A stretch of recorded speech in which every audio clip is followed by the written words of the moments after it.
छात्रों, आज हम लोग पढ़ेंगे क्लास 12 के मैथ में एक नया चैप्टर स्टार्ट करने जा रहे हैं।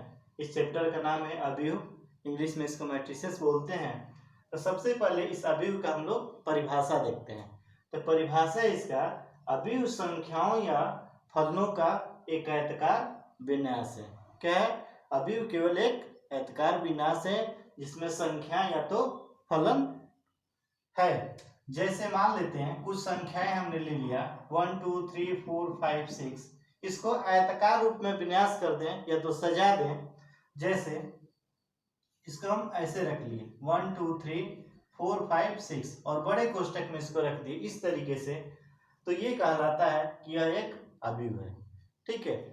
जैसे कोई इसको ऐसे भी रख सकते हैं, अच्छा इसको ऐसे भी रख सकते हैं 1 2 3 4 5 6, इस तरीके से भी रख सकते हैं। तो ये भी एक अवयव है, ये भी एक अवयव है। कहने का मतलब ये है कि अवयव क्या है? एक संरचना है, आयताकार संरचना है।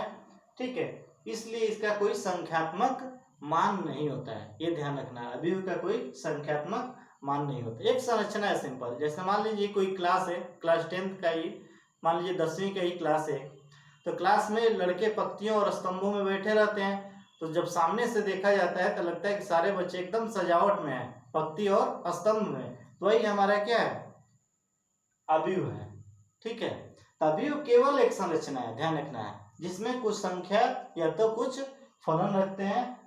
ठीक है, अब यहाँ कह रहा है कि इन संख्याओं या फलनों को अवयव के अवयव या प्रविष्टियां कहते हैं। तो जो ये 1 2 3 4 5 6 वगैरह रखे हैं, ये इसका क्या हो गया? अवयव हो गया या एलिमेंट हो गया या प्रविष्टियां हो गया। ठीक है, आइए देखते हैं आगे। अवयव को हम लोग हमेशा कैपिटल लेटर में रखते हैं, कैपिटल लेटर से प्रदर्शित करते हैं। जैसे A B C, ऐसे इस प्रकार X Y और Z। अवयव को हमेशा अंग्रेजी वर्णमाला के कैपिटल लेटर से प्रदर्शित किया जाता है। जैसे मान लेते हैं ये एक अवयव A हो गया, जैसे ये मान लेते हैं ये कोई अवयव B हो गया। ठीक है, अच्छा आगे और देखते हैं हम लोग। अब एक और चीज, जैसे मान लेते हैं कि mn संख्या हो हमारे पास, एक और परिभाषा बता रहे हैं। मान लीजिए mn संख्या हो हमारे पास, इसको m पंक्ति तथा n स्तंभों में आयताकार रूप में यदि सजावट कर दें तो इसको कहते हैं कि ये जो हमारा अवयव है उसका ऑर्डर mn होगा या m क्रॉस n होगा। इस तरीके से हम क्या कर रहे हैं, यदि कोई mn संख्या हो उसको m पंक्ति तथा n स्तंभों में सजा दें, तो ये इस प्रकार से जो प्राप्त होगा आयताकार विन्यास, उसे हम क्या कहेंगे? mn कोटि का अवयव कहेंगे। कोटियारा समझ में? कोटि का मतलब हुआ, मान लीजिए जैसे m पंक्ति हो गई, m पंक्ति तथा n स्तंभ हो गया, n स्तंभ हो गया, तो एक ऐसा आयताकार हम विन्यास बनाना चाह रहे हैं जिसमें पंक्ति हो तथा n स्तंभ हो। तो टोटल जो अवयव होंगे इसमें mn होंगे। तो इस प्रकार से जो आयताकार हमारे पास संरचना आएगी वो कहलाएगी कि m गुणे n कोटि का अवयव कहलाएगा। जैसे हम दिखाते हैं बना करके n कोटि का अवयव, जैसे ये हो गया मान लिए। अच्छा एक और चीज देख लेते हैं, जो ये अवयव है ना, जो इसके एलिमेंट है या अवयव है उसको द्वि अनुलग्नक से प्रदर्शित करते हैं। जैसे AIJ, तो जो ये I है ना, ये पंक्ति को बताता है, रो को। ठीक है, और ये बताता है स्तंभ को, कॉलम को। ध्यान रहेगा ना? जो अवयव है इसे हम लोग कैपिटल लेटर से दिखाएंगे, जैसे ABC, इस प्रकार से। जो इसके एलिमेंट होंगे उसको द्वि अनुलग्नक से दिखाते हैं। जैसे AIJ है, तो I जो है वो बताएगा कि वो किस पंक्ति में है और J बताएगा कि वो किस स्तंभ में है। जैसे मान लीजिए कोई एलिमेंट A23 पोजीशन पर, ठीक है, इसका मतलब ये हुआ कि ये जो एलिमेंट है वो दूसरे पंक्ति तथा तीसरे स्तंभ में होगा। जैसे एक छोटा सा संरचना पहले देख लेते हैं। जैसे देखिए ये 1 2 3 4 5 6 है, ठीक ना? तो ये कहाँ पर है? अच्छा इधर से, जो इधर से इधर होगा इसको हम लोग पंक्ति कहते हैं, रो। जो इधर से इधर होगा पंक्ति, जो ऊपर से नीचे आएगा इसको हम लोग बोलते हैं कॉलम। ठीक है, कॉलम को हम लोग C1, C2, C3 से प्रदर्शित करते हैं। ये पहला कॉलम है, ये दूसरा कॉलम है, ये तीसरा कॉलम है। और रो को R1, R2 ऐसे R3, R4 ऐसे हम लोग प्रदर्शित करते हैं। ये पहला पंक्ति है, ये दूसरा पंक्ति है, वैसे ये पहला स्तंभ है। अब ये जो एलिमेंट है ये पहले पंक्ति और पहले स्तंभ में है, ठीक ना। तो इसको हम लोग A11 कहेंगे, पहली पंक्ति और पहला स्तंभ। ये जो दो एलिमेंट है, ये दूसरा एलिमेंट ये पहले पंक्ति तथा दूसरे स्तंभ में है, इसलिए इसको A12 कहेंगे। पहले पंक्ति में है और दूसरे स्तंभ में है।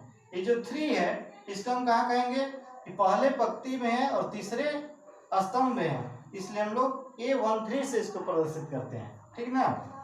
ये 4 को ये क्या दूसरे पंक्ति में है, किस पंक्ति में है, दूसरे पंक्ति में और पहले स्तंभ में है, ये कहलाएगा A21। ऐसे 5 क्या कहलाएगा A23, क्योंकि दूसरे पंक्ति तथा तीसरे स्तंभ में है। देखिए दूसरे पंक्ति और ये तीसरे स्तंभ में है।